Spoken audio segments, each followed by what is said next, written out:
네, 뉴욕 증시 마감 시황과 주요 이슈 더 자세히 진단해 보겠습니다. 뉴욕일보 김태수 기자 연결돼 있습니다. 안녕하세요.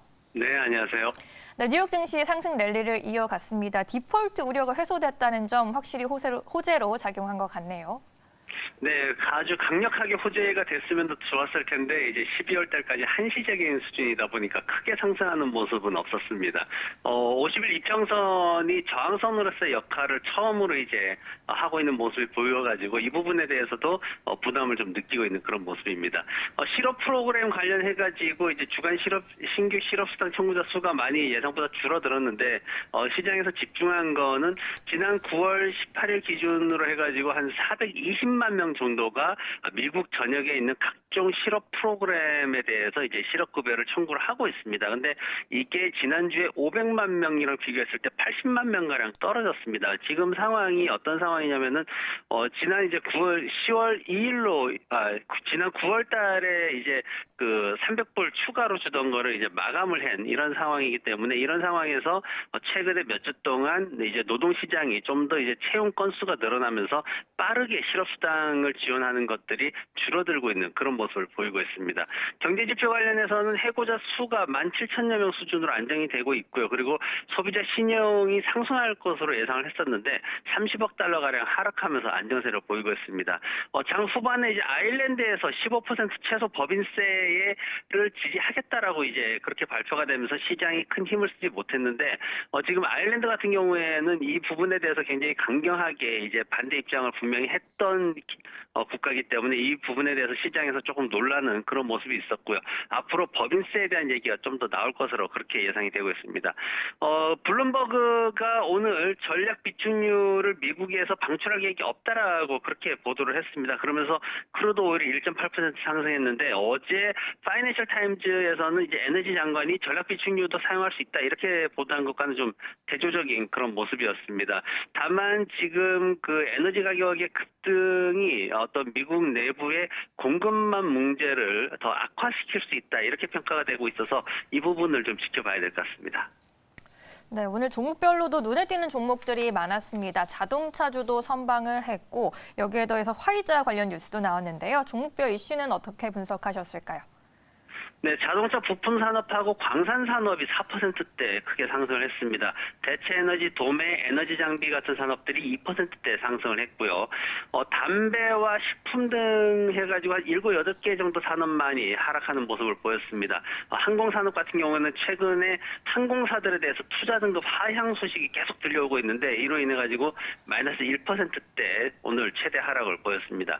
화이자하고 바이오테크가 이제 어린이들에 대해 가지고 백신 접종을 승인을 신청을 했는데 임상 시험에서 이제 3분의 1 정도 용량을 투약을 했을 때 안전하고 이제 면역 반응이 나타났다 이렇게 이제 평가가 됐습니다. 그러면서 실제 시장에서는 큰 이슈가 되지는 못했던 게 뭐냐면은 부작용을 이미 경험한 그러니까 백신을 맞고 통증을 경험한 부모들이 아이들을 과연 여기에 노출시킬 것인가에 대해서는 좀 의문이 아직 남아 있습니다. 그래서 지금 뭐 경구용 투약하는 그런 약도 나오고 있기 때문에 부모님들은 좀 더 조심스럽게 접근할 거다라는 전망이 많습니다. 화이자가 1.7% 상승했고요. 바이오테크가 4.4% 상승을 했습니다.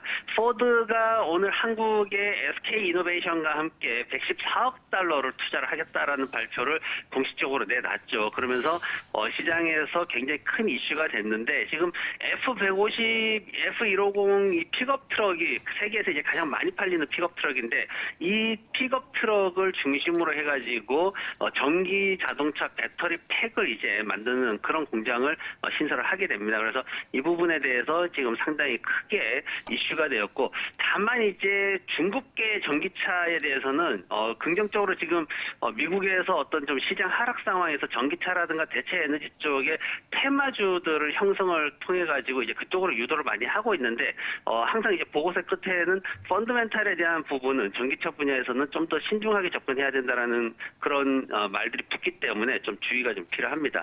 알리바바가 오늘 8% 이상 상승을 했습니다. 지금 알리바바 같은 경우에는 미국 중국에서 제시한 국제 회계 기준에 충족하지 못할 것이다라는 그런 이제 전망이 많았기 때문에 상장 폐지까지도 우려가 되었습니다. 미국 정부에서 국제 회계 기준에 충족 못하는 외국계 기업들은 모두 퇴출시키겠다라고 발표를 했었기 때문에 이 부분이 좀 많이 리스크가 있었는데 오늘 이제 정상회담이 진행될 수 있다라는 소식 때문에 이제 테이블에서 이런 부분들도 좀 완화되지 않겠나 하는 기대감으로 이제 중국계 회사들이 오늘 많이 상승하는 모습을 보였습니다. 네, 알겠습니다.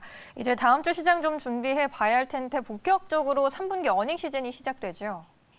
네, 그렇습니다. 뭐 인플레이션이라든가 아니면 공급망 부진이라든가 이런 문제들 그대로 안고는 있는데 그래도 다음 주 13일부터 본격적으로 3분기 실적 시즌이 이제 개막이 됩니다. 우선 경제지표 관련해서는 이제 내일 노동지표들이 꽤 많이 발표됩니다.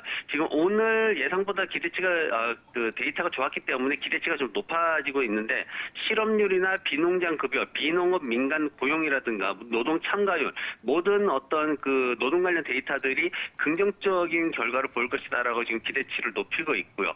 그리고 다음 주에는 이제 인플레이션 관련된 이슈들이 좀 나옵니다. 13일 날 FOMC 회의록이 공개가 되는 부분이 있고 이제 연준 총재들의 점도표가 어떻게 될지가 좀 논의가 되고 있죠. 지금 오늘 시장에서도 지금 그 연준 총재 한 분이 나와가지고 금리를 인상할 수 있는 충분한 인플레이션 조건이 됐다 이렇게 또 발표를 했었는데 인플레이션 관련된 문제들이 계속해서 이제 시장에 거론이 될 거고 그리고 14일 날에는 이제 개인 소비자 지출 물가지수 연준에서 굉장히 중요하게 보는 데이터죠. 이 부분도 좀 상승할 것으로 또 예상이 되고 있어서 쉽게 이제 진정되지 않는 그런 물가 수준 속에서 과연 어떻게 연준이 통화 정책을 펴나갈지 굉장히 관심이 집중될 것으로 보여지고요.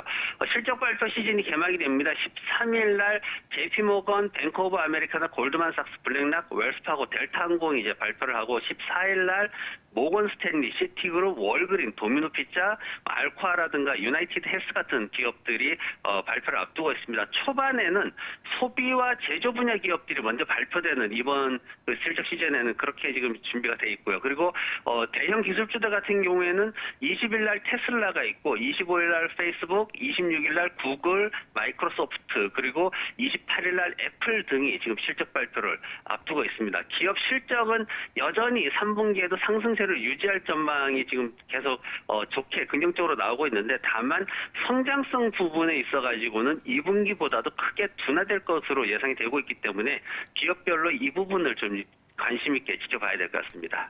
네, 다음 주도 실적을 열어보기 위해서 바쁜 한 주가 될 것 같네요. 다음 주에도 잘 부탁드릴게요. 고맙습니다. 네, 고맙습니다.